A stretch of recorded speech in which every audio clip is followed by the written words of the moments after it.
Hi, it's Ethan again, and welcome back to the third video in this series on how to draw the human figure. If you're just joining us and you missed the previous two videos, please be sure to watch it now and then come back to this one. Just click on the link below to watch them. So, in the last video, we covered the basics of human proportion and learned to construct a human stick figure completely from scratch. Now it's time to take it one step further and learn about perspective. Perspective is basically the art of making two-dimensional drawings look three-dimensional. It's extremely important in figure drawing because as soon as you want to draw a figure in any other position than the standard front view, you need to understand how perspective will change the way that figure will look. Otherwise, your drawing will never look realistic. For example, here's a drawing of a brick without the use of perspective. It looks flat and very uninteresting. Now here's the same brick drawn with the use of perspective. It looks much more realistic and fun to look at. That's how much of a difference a little bit of perspective can make. Now, perspective can be a very complex subject, so we won't be able to cover everything in this short video. But I will try to do my best to give you a quick crash course and teach you the most important elements that will make the biggest difference to your drawing. Then we'll go through a step-by-step practical exercise and show you how to draw your first three-dimensional figure. Okay, so let's begin. Okay, so let's begin by covering some of the basic elements of a perspective drawing. The first element you need to be familiar with is called the horizon line. And the horizon line is this horizontal line here that stretches across this drawing. It's defined as the eye level of the observer in the drawing. So basically, every perspective drawing is drawn from the point of view of an observer. So in this drawing, the observer is standing somewhere around here on the train track and looking in this direction, and we're seeing the drawing as if from his eyes. And so the horizon line is basically the eye level where that observer is looking. If that observer was sitting down, then the horizon line would be slightly lower. If that observer was up in the air flying, let's say, then the horizon line would be higher up in the sky. And the reason the horizon line is important is because it determines the point of view of the drawing and how everything else will look. And another reason why it's important is because it's the place where you will find the vanishing point. And that's the second element of perspective drawing, the vanishing point.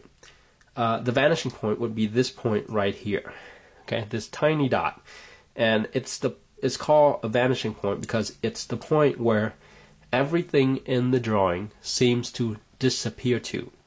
Now that's due to an important rule of perspective, and that is, as something moves further away from your eyes, it will appear smaller. So, for example, if you take a look at this pencil, it's of a certain size, right? But as I move it away from the camera, it gets smaller and smaller. And if I were able to keep moving it away from the camera that way, it would eventually get so small that it disappears into a dot. And that's what the vanishing point is. Everything in this picture yields to this vanishing point and disappear into it. So this plank of wood right here on the rail, each one of these plank of wood are the same size, but because as they move further away from the observer, they get smaller and smaller until they disappear into a dot at the vanishing point. Same applies to these telephone poles. They get smaller and shorter as they move towards the vanishing point. And same applies for the house. The house happened to be cut off right here, but if it was to be extended in this direction, you would see it disappearing into the vanishing point as well. That's why you'll notice that everything in this drawing can be connected to the vanishing point by a straight line. The railroad connects to it. The house is sloped in a way that makes it converge towards the vanishing point, and the same goes with the telephone pole. So in this regard, the vanishing point is probably the most important element in a perspective drawing because everything in the drawing is measured against it. Everything yields towards it, and it's the center point of the entire drawing. Okay, so that's pretty much the two most important elements of the drawing. Now let's talk about different types of perspective drawing. So with regard to perspective drawing, there's actually three types. First, we have one-point perspective, and that would be illustrated by this right here. It's called one-point perspective because it only has one vanishing point. So there's the sole vanishing point in the drawing, and all the lines that's going this direction converge towards the vanishing point. And the vertical and the horizontal line is unaffected. Okay. The second type is called two-point perspective, and that's where you have two vanishing points. In this case, all the lines that are going this direction and in this direction have to converge towards the vanishing point, but the vertical lines are unaffected. Okay, and there's another third kind of perspective drawing called three-point perspective, and that's basically when you have, in addition to these two vanishing points, a third vanishing point somewhere down in this direction, in the vertical dimension. And in that case, even the vertical lines will converge towards that vanishing point. You don't see a lot of three-point perspective usually, and it's when you do see it, it's more of a fisheye distorted look. Okay, so we won't be covering three-point perspective in this video. Mainly, we'll be more concerned with two-point perspective. Okay. Now, with regard to two-point perspective, there's something you should know about the distance between the vanishing point. So, if you look at this drawing right here, you have the two vanishing points at the far end of the paper, right on the horizon line, and we have a very normal-looking three-dimensional square. Okay, it looks fine. Adheres to all the rules of perspective, and there doesn't seem to be anything wrong with it. But if you were to move the two vanishing points closer together, like in this picture, the drawing suddenly looks very distorted.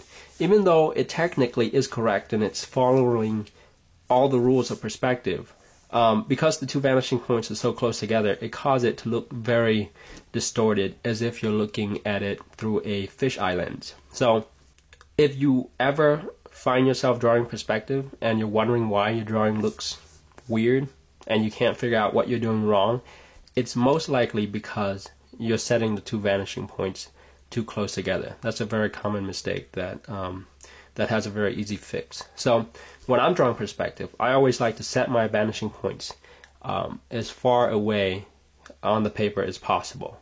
So if I'm working with a normal piece of paper like this, I usually put it on the too far end. And if possible, I like to work with bigger pieces of paper so I can set the vanishing points even further if I need to.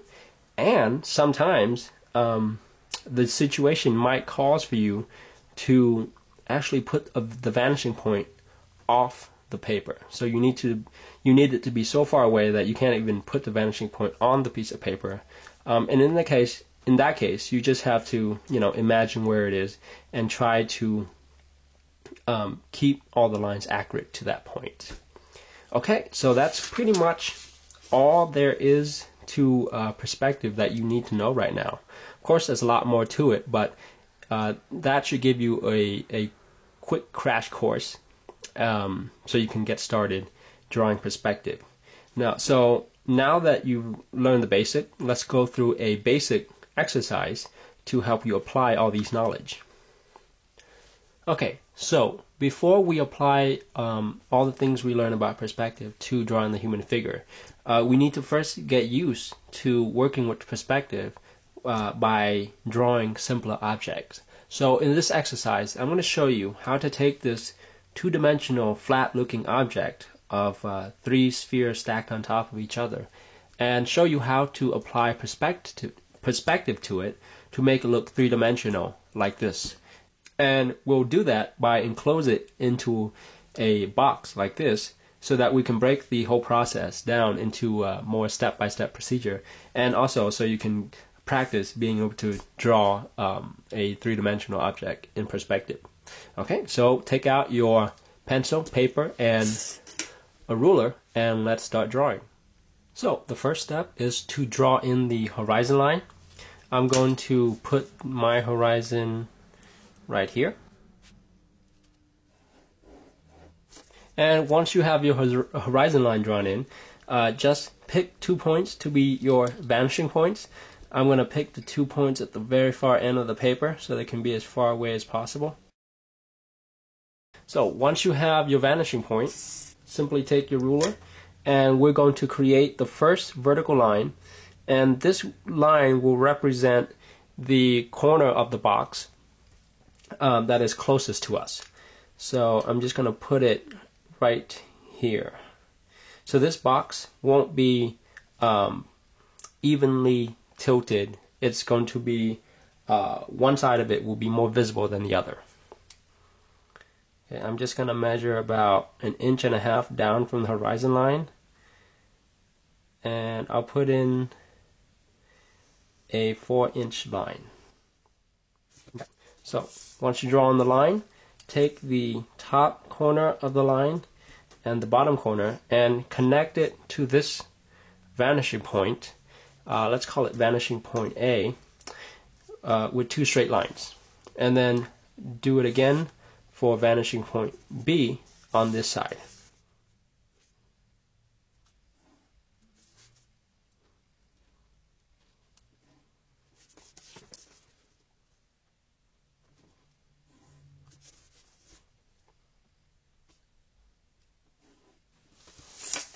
Okay, so once you have those drawn in, it's time to establish the other 2 corners of the box.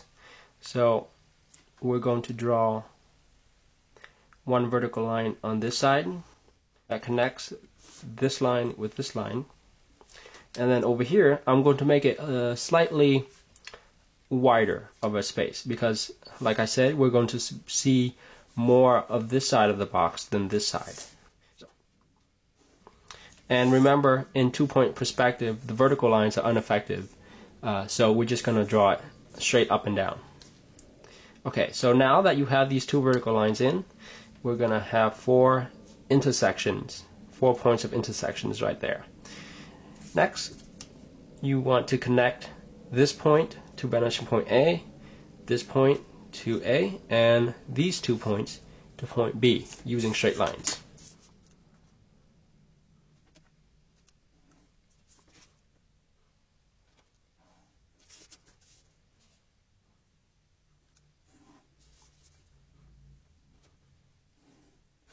Okay, so now you have 2 more intersection points right here and right here. If you connect this point to this point with a vertical line, that will form the 4th corner of our box. Alright, so here we have our box. I'm just going to darken the line and erase some of these extraneous guiding lines so we don't get confused.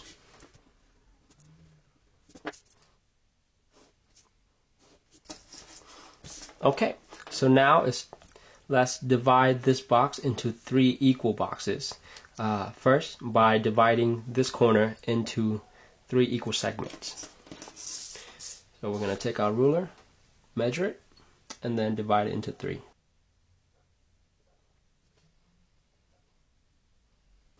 Okay, so now that you have it divided, it's time to connect each one of these points to the 2 vanishing points, just like we did before.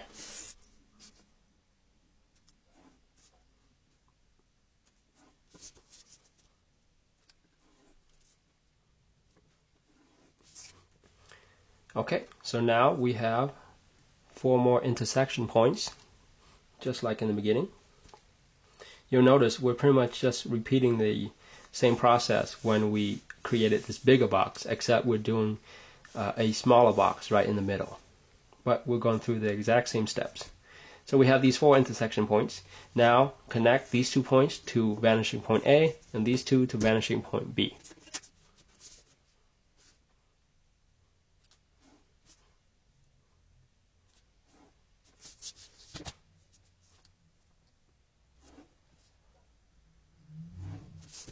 Okay, so let me just darken the box and erase the extra lines.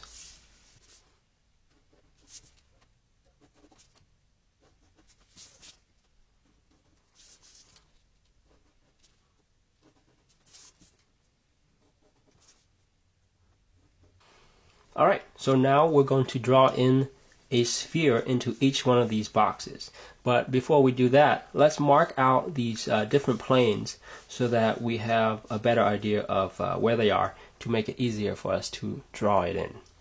We can do that by marking an X at each one of these planes and drawing a dot at each of the intersections, and then that will mark the point on each plane where the spheres will contact.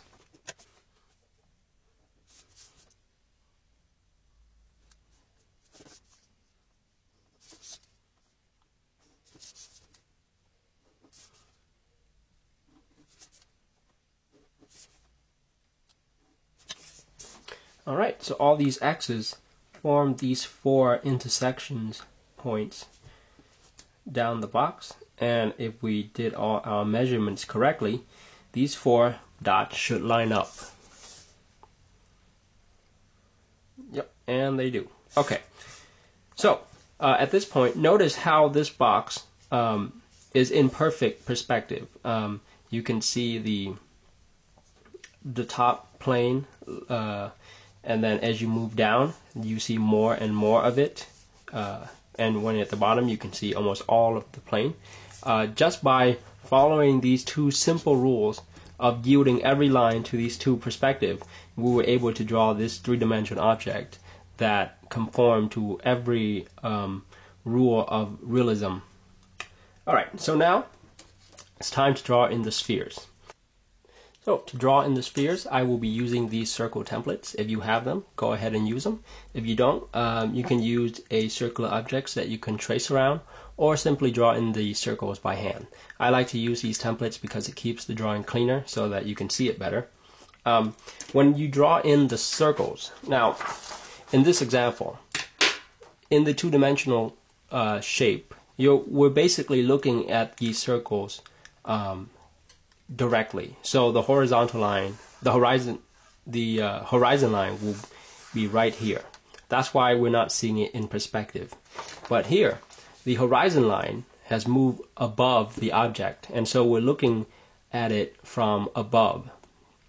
So when drawing the circles, you're going to see more of the top circle than the bottom. In other words, the top circle will be overlapping the bottom. So you're going to see some overlaps between the circles, and that's okay. So I'm just going to take a circle template and draw in the first sphere. We'll have the circle intersect with this point right here. Okay, and as you can see, it starts at this point and it goes past this point a little bit. That's okay. Next, draw in the second circle. And once again, we're going to start at this point. You see how the 2 circles overlap a tiny bit, and that's perfect. And then lastly, we'll put in the third circle.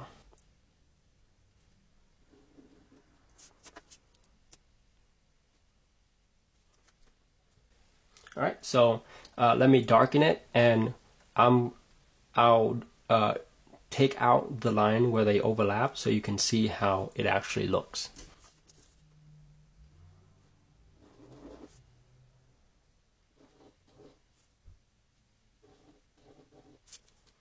Okay, so that's pretty much it. Now let's shade in this object so we can really make it look truly 3-dimensional.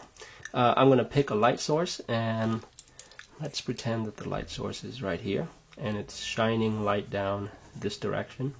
So it's going to hit the first spheres right around this area, and so this will be the highlight area, and as it moves further away, we'll have the halftone and the shadow's edge. And then for the second sphere, it's going to hit slightly at a lower point, so the full shadow will be right there, the full light. And for the third sphere, it will be more in this area. And then in addition to that, we're also going to have a little bit of a shadow right in this area that's cast by the top sphere. And then the same here.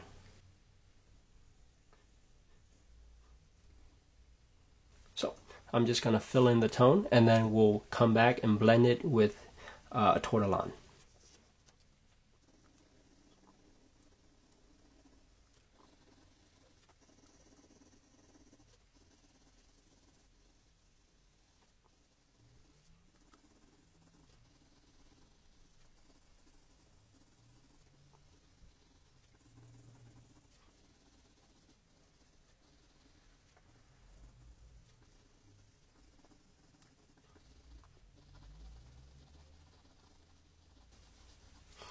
So I basically just use a circular motion around the edge here to draw in the shadow's edge.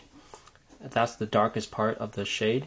And then as I move closer towards the full light, I try to lighten my pencil touch to create a lighter tone. And I just did that for all three of the spheres. So now we're going to take our tortillon and blend all this tone together to create a more gradual blend. Now, those of you who have gone through my realistic portrait drawing series will be familiar with this tool. For those of you who don't know what it is, it's basically just a piece of paper that's been spiral wound into the shape of a pencil. And we use it to blend the graphite to help create a more smooth texture and shading. So I'm just going to start by holding it at an angle, and we're going to go in this motion around the shadow's edge to make it smoother, and then gradually lighten our pressure as we move towards the full light. As you can see, it's already making everything much more smooth. And here you really want to lighten your touch.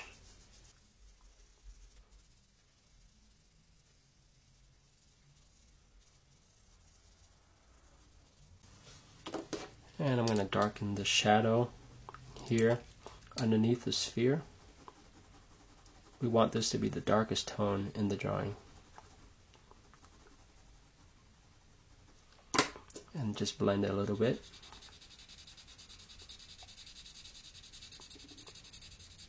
And just repeat this process for all three of the spheres.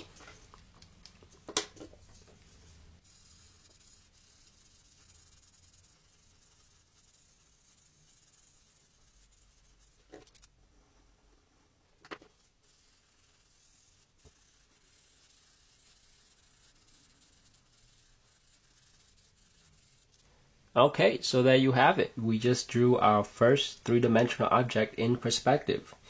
Now for your homework, just repeat this exercise on your own so you can get used to constructing this three-dimensional box in perspective and working with the two vanishing points and drawing the spheres.